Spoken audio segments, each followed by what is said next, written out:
This podcast is for educational purposes only. Please consult your doctor before changing any medical care. This information, products, or comments contained within this podcast is not approved by the FDA for the treatment or diagnosis of any disease. Although we attempt to keep the information up to date and current, we cannot guarantee the information is up to date at the time of this recording. Individual results will vary. No one should expect the outcomes or results mentioned or described in this podcast. Health shares do not constitute health insurance and do not provide a guarantee to pay for your medical bills. Please consult your broker, general counsel, and/or doctor before changing your healthcare plan. Envita and Envita Health makes no guarantees for outcomes and results. Thank you for joining us. I'm Dr. Dino Prato, founder and CEO of Envita Medical Centers, here with Dr. John Oertle, one of our lead physicians. And we're here.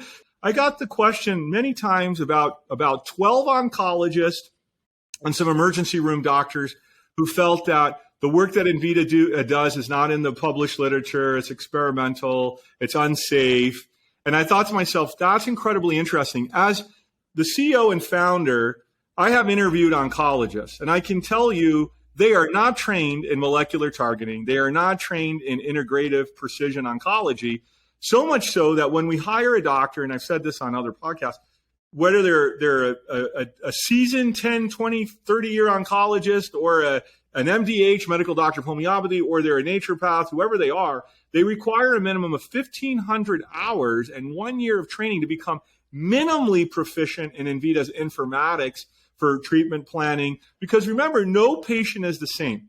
N of 1 means those cancers are heterogeneous. They have different, diverse components to their cancers, which better selects medication. And so I just want to lead us with this a little bit. I was pulling some of the, people can also read our commentary responses here, but this is from Medscape 2022. Okay, this is Duke University, which has a molecular tumor board, and it's tackling barriers to precision oncology. So listen to this.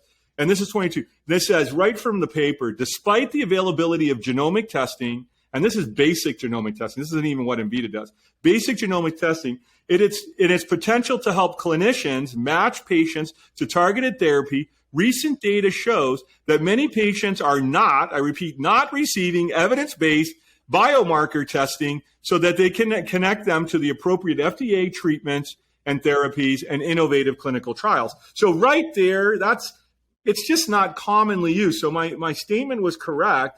And how important is precision oncology? Because it directs so much, it changes the entire design of the care. It gives you so much more information that oftentimes, this is why we're saying, on average, we're 7 to 10 years ahead, because we've been using precision for so many years that even the basic precision that's used now, we're beyond that. And the immunotherapy, we're beyond that, which we kind of understand how to use these combinations best. In our article we wrote, we could do 50 podcasts on this and just talk about all the published literature of precision oncology.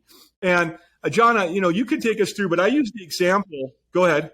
Yeah, I was just going to share about when you're talking about this. I mean, these 12 oncologists. I just recently had a story about an elderly gentleman who was with lung cancer. Tumors were all over his body. He was recommended by his doctors at home to be able to go to hospice, to not even treat, to go to hospice, to go home and die. And this is where, when he came out to Envita, we did a full molecular profiling on him and did all our genomic testing and precision oncology testing, because he wanted to be able to do something other than go home and die. Yeah. And when we did, we found this, to Duke's point, where there's oncologists that it's FDA approved, it is on-label use. And this is where, even just to do the testing, we did the testing, and one of those markers was one of the markers that is on label for lung cancer. And we were able to turn him around completely.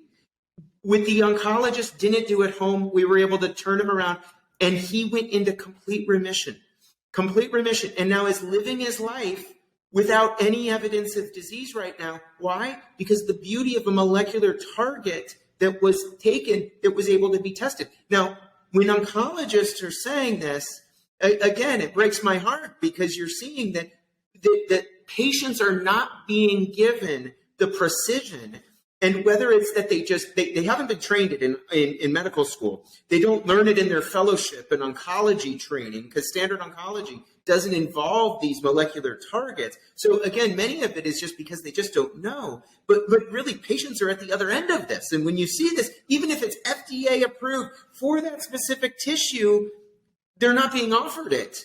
And this is a real tragedy. And the other thing I can tell you, which I think is interesting, is that these 12 oncologists, that were all like, boy, this is, experimental.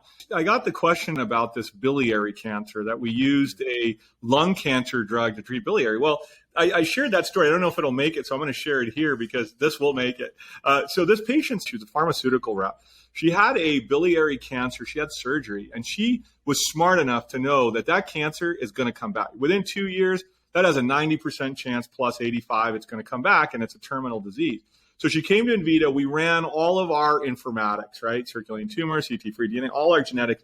And we found that she had an EGFR mutation, which is a link to Tarceva, which is a lung cancer drug.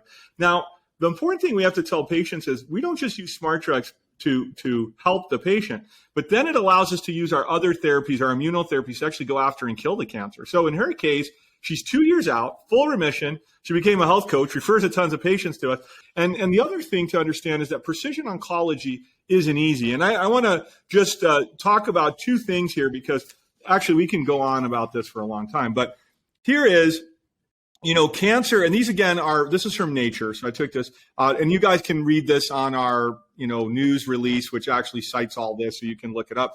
So Nature, this is right out of their publication. Cancer is constantly developing characteristics to evade death, meaning to survive, right? And this is why no single drug has been effective in curing cancer. So that's an important thing to remember. Precision oncology now involves using combinations of unique characteristics of each patient to direct immunotherapy targets, chemotherapy targets. Many advances in research over the past years reflect this ideology of precision oncology. It's what we do at Envita, and we do it at a very high level. And I'm very excited about our patients, our results, our response to care, because this isn't just some fad. This is where oncology is going. You don't see any pharmaceutical company wasting their time on old chemotherapy. They're all looking at precision, immunotherapy. These are all the new, because that's where we know oncology is going to be, and we're already there. And I use the example of when I say we're 7 to 10 years ahead, I don't want to sound like we're prideful. But let's take the idea of PD-1 inhibitors, which people might be familiar of. Those things came out, 2015, John? What did they come out? Yeah, FDA approved. The first one. We've been using 2015. We've been using them now in the last, I would say, 3 to 5 years. You have some people using a little bit of these. We were using these off-label and on-label whenever the PD-1 marker was there way back. The very moment it was approved. Yeah, so that's what we mean. Like now, look, we're in 2023. We're just starting to see them be used a little bit more, right? How many years is that? 8.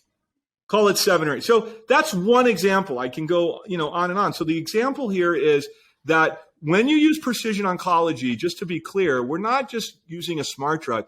It slows things down, so then the immunotherapy, the adjuvant agents can focus more on the molecular targeting, more on the tumor kill perspective of the cancer. And so anyways, I just wanted to say that. Now, NIH, now I know you were just on a webinar the other day. Yeah, with iPredict. So tell us a little about NIH. Now, iPredict is all about precision oncology in early and late stage, but go ahead and tell us, because this is NIH. So again, for these 12 oncologists who are unfamiliar with precision oncology, molecular targeting, I think it's good for us to go into this a little bit. So this is from NIH. So you can share, like you shared with me the other day. Yeah, this was NIH and iPredict, and the lead researcher was given the discussion on the webinar, but he was going through the history of precision medicine and how it's continually gaining, and how in the study, how when you are pairing multiple drug targets with the specific patient, it improves outcomes. And he was saying that when you're looking for an improved outcome in oncology, precision, even with using just a single drug target, has increased those outcomes, which has been great. But when you use it in multiple drugs, in multiple combinations, it's continually improving the outcomes with the patients. And he's sharing results that are similar to what we see at Envita. I just love it. He's sharing case studies about patients that have been sent home to die with really difficult diseases from their standard chemotherapy, and patients coming and going into the actual trial and then going into complete remission as a result of the drug combination that they were being prescribed. It's what precision does. But these are people that are doing precision medicine at a high level across the country and publishing data with it that NIH is funding. And it just backs up where oncology is moving. It backs up where oncology is moving. It's interesting, if I remember correctly, this is a surgeon, right? This is an oncologic surgeon. Yeah, so they tell you, right, oncological surgeons don't often have a lot of respect for chemo and radiation because they're like, if I can get it early and take it out. So they're moving. So Envita's, we have 22 doctors, oncologists, board certified interventional radiologists. Again, I can go through that, all radiation oncologists, naturopathic doctors, but the whole team. What's unique about Envita is that not just, you can read all this cited stuff, and we could go on for hours about precision oncology, but the important thing is you also need the infrastructure to deliver it. One of the complexities people don't understand is that if you even want to give a patient and use your insurance, and we'll talk about this on a different segment, but you could be waiting for a year or longer and they won't even cover it. So there is this gap in that scenario, and patients don't have all that time to wait, and they don't have all that time. And the infrastructure from both supply chain, doctor training, informatics, how do you really curate the data? How do you use the targets, and how do you combine them? And what's really in the mechanism of, what's going to kill the cancer versus slow it down? There are different aspects of cancer treatment. And then, so when you look at that, precision oncology is no question the future of oncology. And it's sad to hear when you have 12 doctors out there who are like, well, this needs to be researched. I wish them, they're all well-meaning, but unfortunately, it just shows what I already know, which is, over the years, it's very few doctors you run into who are trained in this area. And when they are, their excitement comes back. They're like, wow, there's something we can do in cancer now that we couldn't do before. And our patients have already failed standard of care.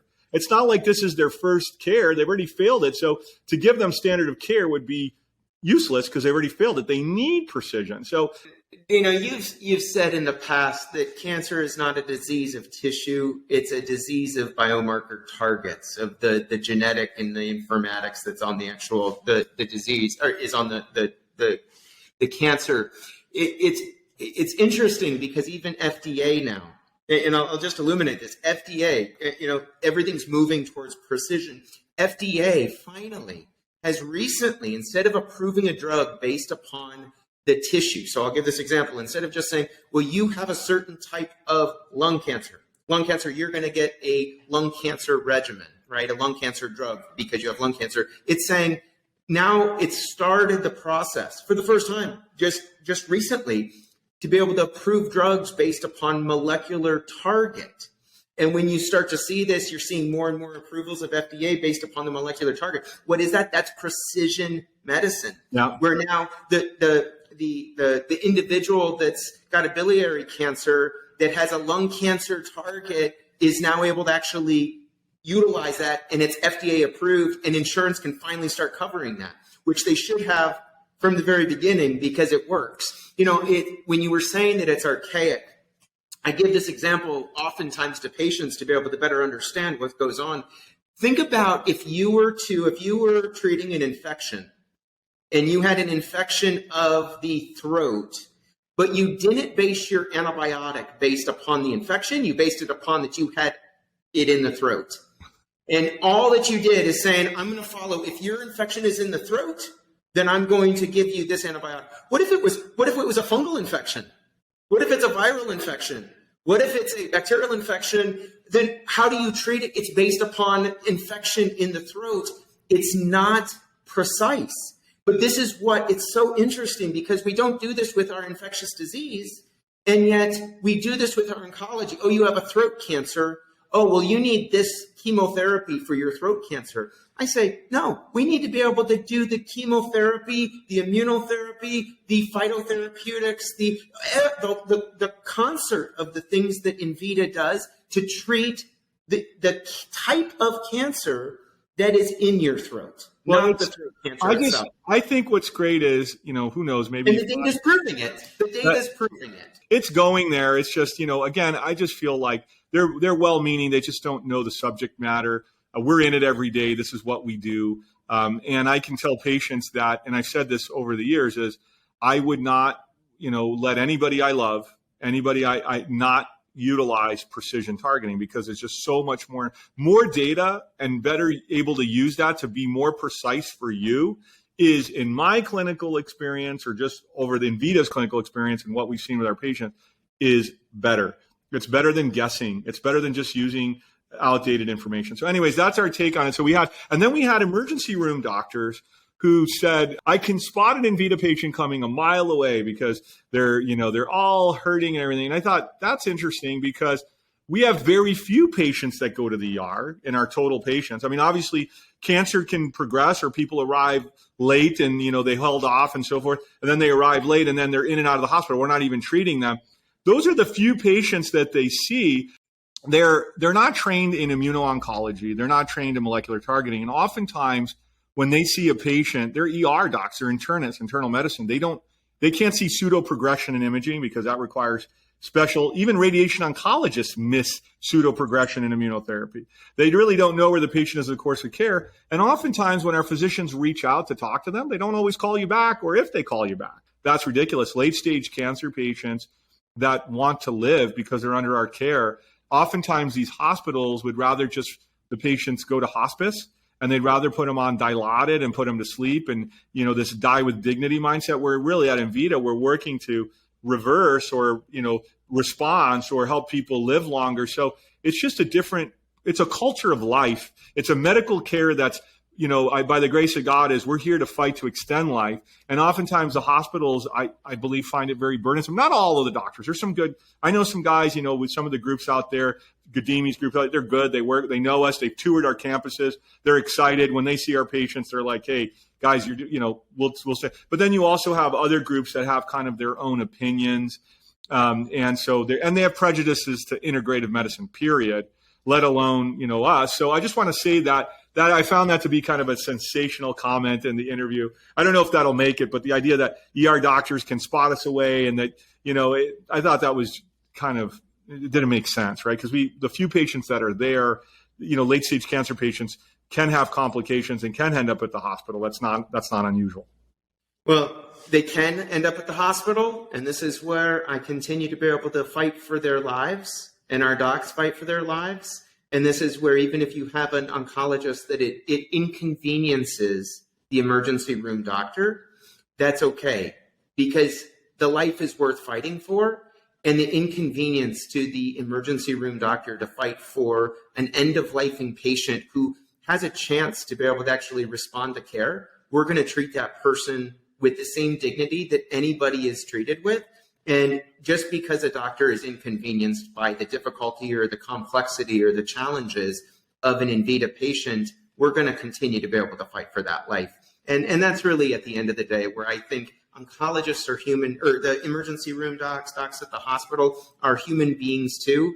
And I think oftentimes it becomes more of that they view patients as more of an inconvenience, because it's not easy to treat complex late stage cancer patients. And this is where, it's not a good excuse to me. We want to make sure that patient is treated with the kind of love and dignity that they're deserving of. One of the fighting for their life. Yeah, one of the questions I was asked, and I kind of, now I'm thinking about it, was we were in the emergency room talking to a doctor. The doctor said the patient had a rising PSA and their imaging was looking worse, and yet the Envita doctor had told the cancer patient they're improving. And I said, well, where are they in the course of care? We have a lot more data. What's their CTC, CT-free DNA?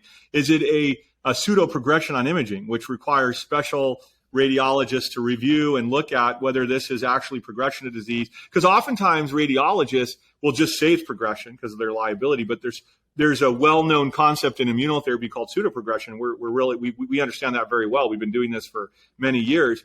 And so when I explained where are they in care, because if you're treating cancer, the markers will rocket, like a PSA will come and then it'll start to drop, and it's a pseudoprogression. So you have all these, we're looking at so much data that didn't make sense. Again, it's this lower level of information that's kind of doesn't make sense, because the patients, sometimes when they're in that crisis, and again, this is a few of the patients that may end up in the emergency room, if they're in that crisis, if you don't have the right ER doctor that knows how to manage, for example, tumor lysis syndrome, because the cancer is dying so quick that they have so much burden in their body, right? They need to clean out that lysis syndrome from so much tumor die off, then the ER doctor can actually become a detriment to the patient's recovery.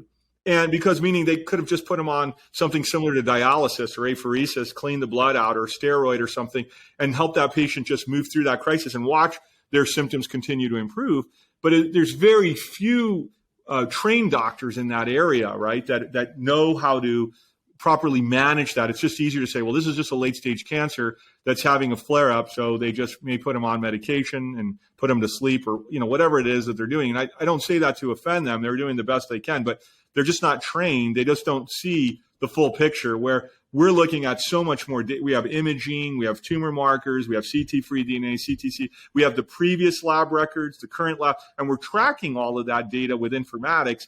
So, it's just this idea that you can spot an Envita cancer patient in the ER. I thought it was. I got a story that comes to my mind.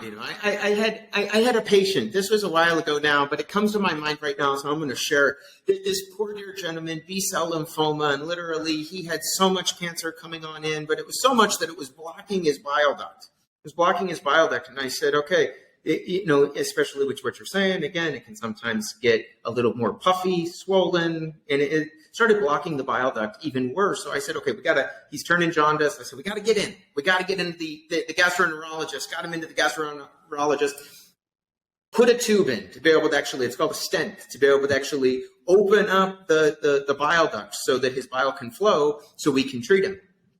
What happened is that it didn't work. And so I said, hold on, you got to go back in. You got to go back in. By this time, the second time, the gastroenterologist was like, he's got end-stage cancer. Reluctantly, he still tried a second time, put a second tube in. Well, the second tube didn't work.